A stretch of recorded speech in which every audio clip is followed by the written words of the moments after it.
খেতে হয়ে গেল চুলটা। খেয়েছো? চুলটা তো খেতে হয়ে গেল। হয়ে গেল ঠিক আছে। ওই চাপ ভালো হয়েছে। এই লোকটা এসে গেলে আর তুই হাফ ছেড়ে বল।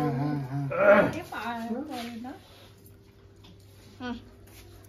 আজকে হাঁটতে গেছিলাম। সে আগের বারে এই যখন বিয়ের আগে একবার এসেছিলাম না, সেই একটা বাগানে গেছিলাম ভাই বোনেরা মিলে।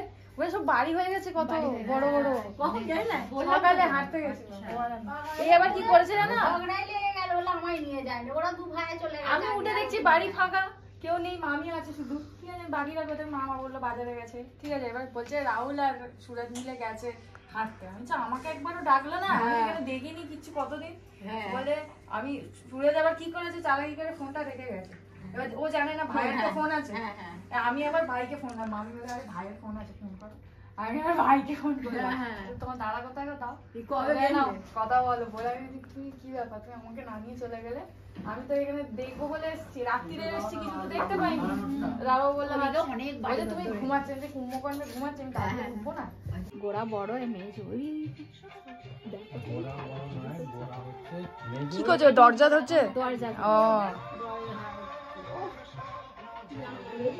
বাবা, স্বাগতাদি দাঁড়িয়ে আছে, তাহলে আর কিছু করতে পারবে? দাঁড়াও না, ও ওরাই জানে কি করেছে। বলছে এরকম বলে কাকে এরকম পেছন দিয়ে ধাক্কা দিয়েছে, বলে সে ছড়ে। হ্যাঁ হ্যাঁ, গোয়ায় চলে গেছে তখন ঘর হয়ে টাকা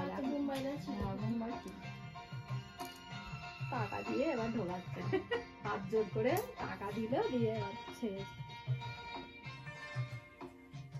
আমারই ভুল হলো, ওইখান থেকে তুলে এনে খাবার টেবিলে বসে দিলে হতো। বলিস ওখান থেকে বেরিয়ে বিয়ে থেকে উঠি খাবার চালু করে। এটা নেবে কে? ওই পুনম, এটা শ্বশুর দেখ, যেটা তোর কৃষ্ণমশাইয়ের গায়ে গায়ে হাত ধরে দাঁড়িয়ে আছে, এটা শ্বশুর, দিদি ভাই শ্বশুর।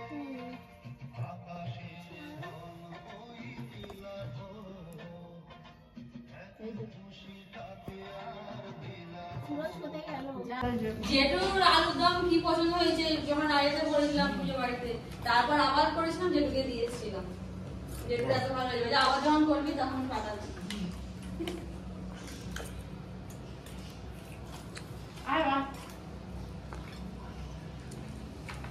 লক্ষ্মী পুজো